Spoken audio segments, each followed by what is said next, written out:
Iya kak, dada kayak berat. Badan seperti aneh, ser-ser kayak gitulah kak. Susah aku jelasin, badan kayak ada yang narik, atau aneh lah kayak mau meledak, dada aneh kayak ada yang neken di dalam, kerongkongan agak sakit. Gitu tapi bukan luka, kak gitu juga nggak? Badan terasa aneh kak, kayak diambang-ambang. Atau diteror kayak ada ketakutan akan diri yang hebat.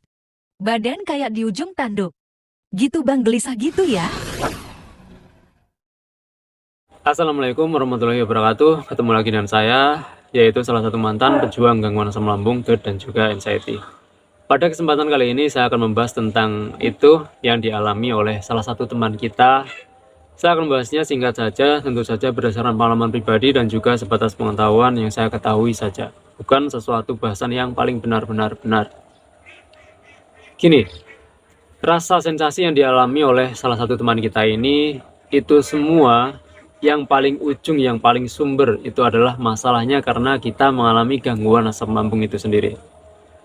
Kita sudah pada tahu gangguan asam lambung sensasinya sangat banyak sekali, bahkan orang-orang menamai gangguan asam lambung itu sensasinya 1001 sensasi.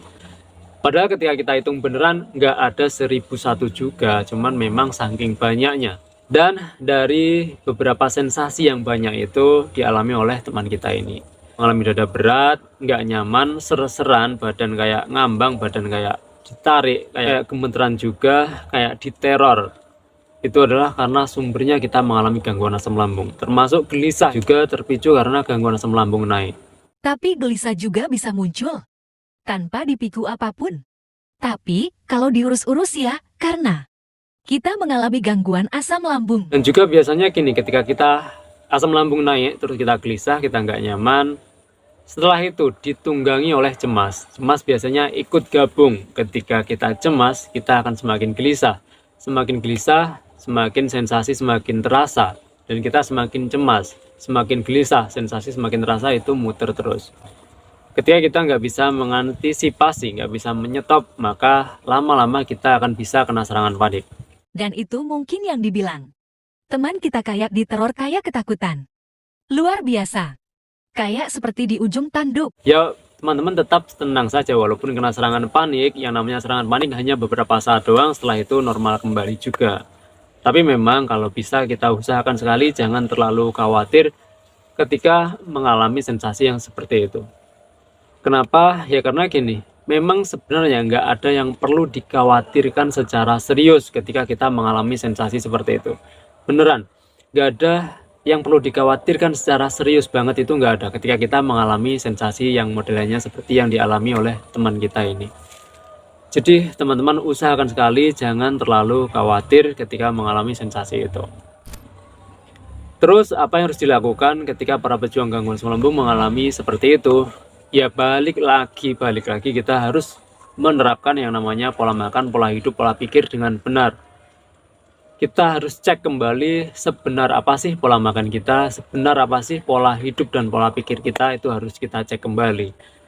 Mungkin saja menurut kita pola makan, pola hidup, pola pikir kita sudah benar menurut kita, tapi pada fakta kenyataannya itu masih belum tepat atau masih kurang, ada yang perlu ditambahi, ada yang perlu dibenahi lagi. Jadi balik lagi kita harus membenarkan pola makan, pola hidup, pola pikir. Gini, yang paling bertanggung jawab, yang nomor satu, yang bertanggung jawab atas kesembuhan kita dari gangguan asam lambung, yaitu adalah diri kita sendiri. Jadi diri kita itu adalah yang paling pertama yang bertanggung jawab atas kesembuhan kita dari gangguan asam lambung. Jadi maka dari itu kita harus beneran berjuang sendiri, kita harus beneran berperang, kita harus beneran serius. Ya mulai dari serius mempelajari pola makan, serius mempelajari pola hidup, serius mempelajari pola pikir. Setelah beneran paham itu, kita patuhi secara serius juga. Kita nggak main-main, kita patuhi pola makan secara serius, pola hidup secara serius, pola pikir secara serius. Kita patuhi secara serius dan juga konsisten. Nggak cuma sehari dua hari, nggak seminggu dua minggu, tapi konsisten berminggu-minggu, berbulan-bulan. Jadi kita berperangnya seperti itu, berjuangnya seperti itu. Kita harus beneran, yang paling benar seperti apa sih, yang benar seperti apa sih, apa saya masih salah, apa saya masih kurang, itu kita cari tahu lagi, barangkali ada yang kelewatan.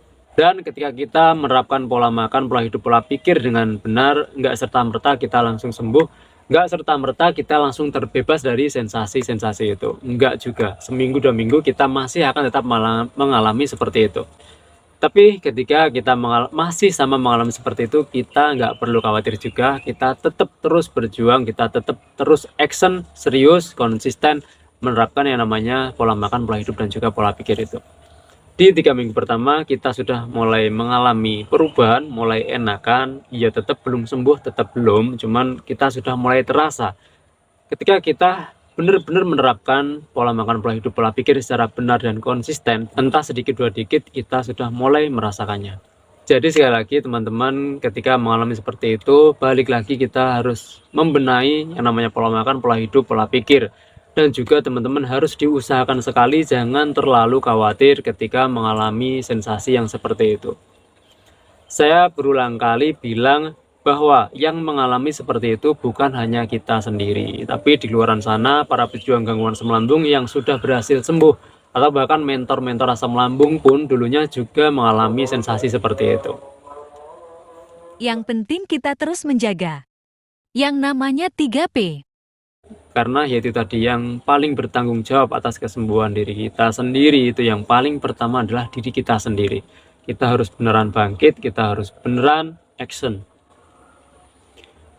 Sekali lagi teman-teman, ketika mengalami seperti itu, beneran teman-teman jangan terlalu khawatir. Jadi teman-teman usahakan tetap tenang.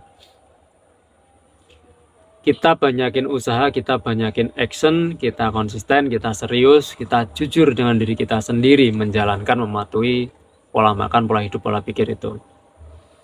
Jadi saya kira itu, semoga video singkat ini bermanfaat. Selalu ingat satu hal, selalu bersyukur pada kondisi bagaimanapun kita saat ini. Assalamualaikum warahmatullahi wabarakatuh.